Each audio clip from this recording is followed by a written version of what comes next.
Hello, in this session of our tutorials, we'll be focusing on this question involving modeling with differential equations. It has to do with chemical reactions. The question says two chemicals A and B react together to form a third chemical C. To produce 3 grams of C, 1 gram of A reacts with 2 grams of B. At time t equals 0, there are m grams of A, m grams of B, and no gram of C. The rate of formation of C is proportional to the product of the masses of A and B present. Given that x grams of C are present at time t seconds, 1. Show that dx dt equals k into 3m minus x into 3m minus 2x, where k is a positive constant. At time t equals ln of 3 over 2, the mass of B is m over 2 grams. 2. Show that 3mk equals 1. Okay, before we start solving, you should note that when a question involves chemical reactions like this, the use of the notion of ratios is very important. We are going to look at the ratio of the reactants that is needed to produce the product, and from there we can predict what is happening at any other time in the course of the reaction.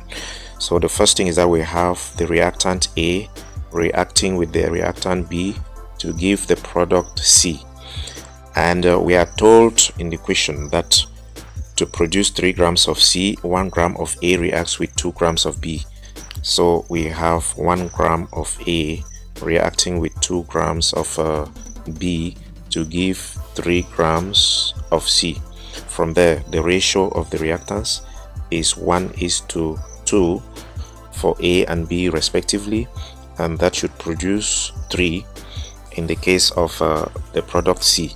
From here now we get the general ratio of the fractions that the A and B would be reacting to give 1 unit of C. First get the various fractions of the reactants that will be reacting to get 1 unit of the product. So this is the strategy in a equation which involves chemical reactions like this. So since I have 3 as the ratio for the product, I will divide through by 3 so that I get the fractions of the reactants that will be producing 1 unit of the product C, so that I get 1/3 is to 2/3 giving 1 unit of C. From here, any other quantity of C that will be present in the reaction at time t, I can always determine what quantities of A and B have been reacted to give it. So this interpretation now will be that for 1 unit of C to be produced, 1/3 unit of A has to react with 2/3 unit of B to produce that 1 unit of the product C. From the analysis of these ratios, we can then conclude that at time t, when there are x grams of C present, it should have been produced when 1/3 x grams of reactant A must have reacted with 2/3 x grams of reactant B. So these are the fractions of the reactants A and B that would have reacted at the time that x grams of C are produced at time t. So it means that at time t equals 0, we have m grams of A, m grams of B, and 0 gram of C. But at time t seconds, the mass of reactant A remaining would be m minus the mass that has reacted already, which is 1/3 x, while the mass of reactant B that would have remained is m minus 2/3 x, and the mass of C at that time would have now been x. Remember again, the question says at time t equals 0, there are m grams of A, m grams of B, and no gram of C. That is what we have presented at time t equals 0 here. Mass m for reactant A, mass m for reactant B, and 0 for reactant C. But at time t seconds, x grams of C have been produced. Our analysis up has shown that for x grams of C to be produced, 1/3 x grams of reactant A should have reacted with 2/3 x grams of reactant B. The key point in the equation is that the rate of formation of C is proportional to the product of the masses of A and B present. So the masses of A and B present at time t simply means the masses of A and B remaining.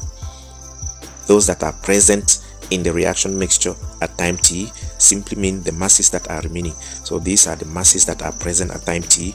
which are the ones remaining at that time, and that is what we are going to use in order to formulate the differential equation. So we start with dx dt, that is the first part of the equation.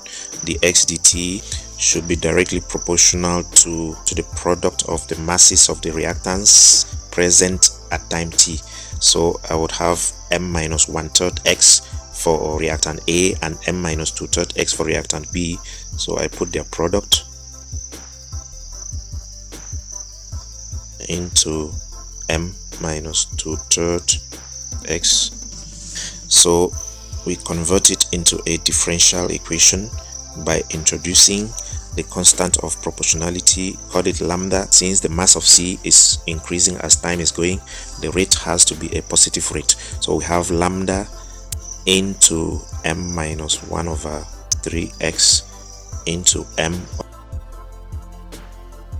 In each of these factors, we can factorize 1/3. So we have lambda dot 1/3 into, we divide each of the terms in the first factor by 1/3 that we have factorized. So we get 3m minus x, and then we factorize again 1/3 in the last factor there. So 1/3 into, we divide every term by 1/3, we get 3m minus 2x. And from there, 1/3 times 1/3 will be 1/9. So lambda all over 9 into 3m minus x into 3m minus 2x. In the question, we have been told that this lambda over 9 is simply k. So we can now replace lambda over 9 by the constant k, so that we get dx dt equals k into 3m minus x into 3m minus 2x as required. We were asked to show in the first part of the question that dx dt equals k into 3m minus x into 3m minus 2x, where k is a positive constant. In the last part of the question, we are told that at time t equals ln of 3/2, the mass of B is m/3 grams. And we are now asked to show that 3mk equals 1. The first thing in this part is that the mass of B at that time is m/2. So we are going to make use of the fact that at time t equals ln of 3/2, the mass of B is m/2, and that will help us to get the value of x at that moment. So in Roman 2, at t equals ln of 3/2, the mass of B present is m minus 2/3x, and that corresponds to m/2 as the question has specified. So we proceed to find the value of x at that moment, which should be negative 2/3x equals negative m/2. When you subtract m from both sides, it follows that at that time x would be equal to 3m/4. So with these conditions in place, we can now start solving our differential equation. I'll start by cross multiplying so that I separate variables. So I will then have dx all over 3m minus x into 3m minus 2x, which should be equal to k dt when I cross multiply and then divide both sides by the two factors involving x. So separating the variables, I can now integrate both sides as I'm seeking to solve the question based on the conditions given. At time t equals 0, there is 0 mass x of the product C, and at time t equals ln of 3/2, we have the mass of C being 3m/4 as our calculation has indicated above. So in order to integrate the left hand side, I will have to make use of partial fractions, since we have two linear factors at the denominator. So the expression that we have to integrate on the right hand side is 1/3m minus x into 3m minus 2x, and it is an expression with linear factors at the denominator, so we need to express it in partial fractions before we can be able to integrate it. So that will be a certain constant all over 3m minus x plus another constant all over 3m minus 2x. And to quickly get those constants, I will simply play this trick. I first get the value of x that makes this denominator 0, as I'm seeking to find that value that will go to the numerator. That value 3m minus x equals 0 will give it as x equals 3m. I will now come and strike off that factor and substitute 3m minus x in whatever remains at the numerator and at the denominator. Whatever value I have is the value of that numerator, usually a, that we will be seeking to find by solving. So to get it quickly, I now substitute 3m, the value of x that I've had by equating this denominator to 0, and that gives 3m. So 1 all over the substitution of 3m at the denominator here would give us 3m minus 2 times 3m, which gives 3m minus 6m, giving negative 3m.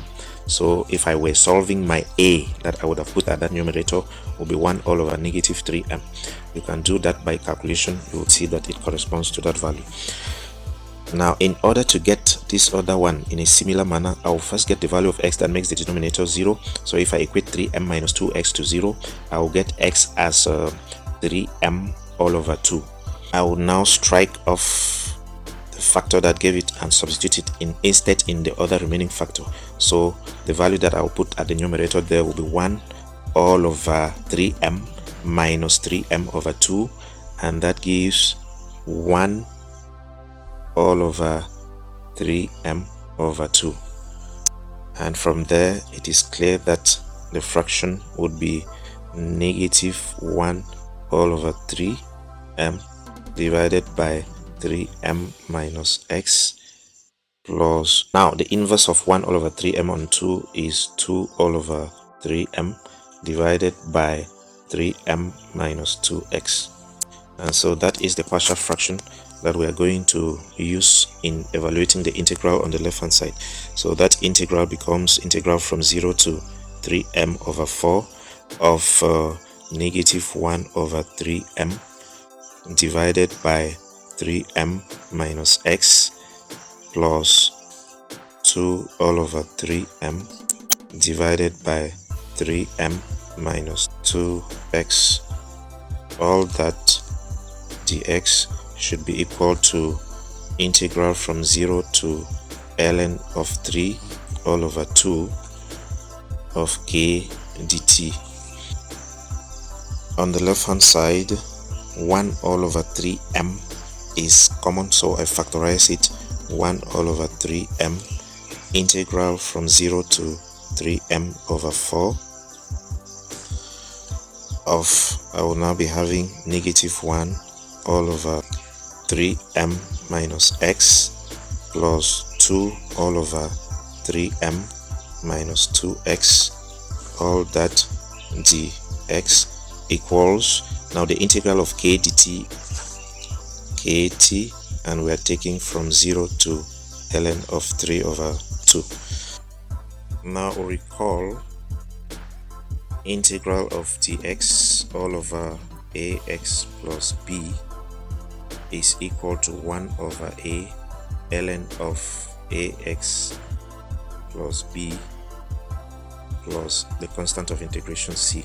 Applying this rule on the left hand side of our equation, we would then have that 1 over 3m into, now in the first fraction we would have first the numerator, which is negative 1, divided by the derivative with respect to x of the denominator, which is negative 1. Since 3m is a constant, the differential will be 0, and the differential of negative x is negative 1. Then ln of that denominator, 3m minus x, now plus 2, the constant term in this other term, divided by the derivative of the denominator. When you differentiate 3m minus 2x with respect to x, 3m differentiated gives 0 because it's a constant, while negative 2x differentiated will give negative 2. Then ln of 3m minus 2x, and we are taking from 0 to 3m all over 4, and that should be equal to, now on the right hand side, when you substitute the upper limit, which is ln of 3 over 2, you get k ln of 3 over 2 minus 0, since the substitution of the lower limit 0 gives 0, and so we get 1 all over 3m on the left hand side into, so negative 1 over negative 1 will give 1, so we have ln of 3m minus x, and 2 over negative 2 will give negative 1, so we have negative ln of 3m minus 2x from 0 to 3m all over 4 should be equal to k ln of 3 over 2. On the substitutions on the left hand side of the limits, we would have 1 all over 3m into, we have ln of 3m minus the upper limit, which is 3m over 4, so x is replaced by 3m over 4 minus ln of 3m minus twice 3m over 4, the upper limit, minus 1 over 3m into the substitutions of the lower limit, which is 0. So substituting the lower limit 0 in the first term, we get ln of 3m minus ln of 3m. All that should be equal to k ln of 3 all over 2.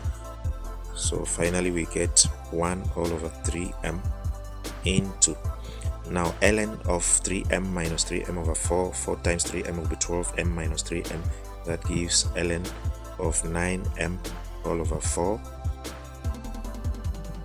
minus 3m minus 2 times 3m over 4, that should give 4 times 3m, which is 12m minus 6m.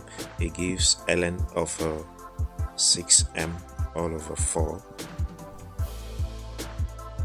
minus ln of 3m minus ln of 3m gives 0, so we have 0 for the substitution of the lower limit there, and that should be equal to k ln of 3 all over 2. Now we have that 1 all over 3m into ln of 9m over 4 minus ln of 6m over 4. So when you are subtracting two logs, you can combine and divide.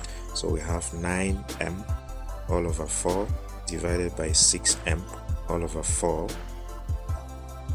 and that should be equal to k ln of 3 all over 2.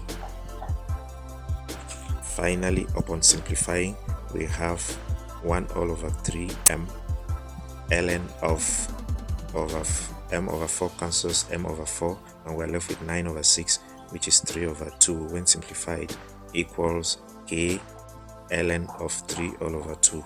And from here it is clear that k equals 3m if you divide both sides by ln of 3 over 2, so that we get 1 all over 3m being equal to k, following that 3mk equals 1 as the question required us to show. We were asked to prove in the last part of the question that 3mk equals 1. Thanks for watching. If you are new to this channel, please consider subscribing and activating the notification bell so that anytime I post a new video, you would get the alert and then watch. Also, encourage this work by liking the video, commenting and sharing to your friends so that they get to know more about the channel, and it would encourage me to make more videos for your studies. You can also drop a comment on the type of topic or questions you want us to treat in subsequent videos. Thanks once more, and I wish you good luck in your exams.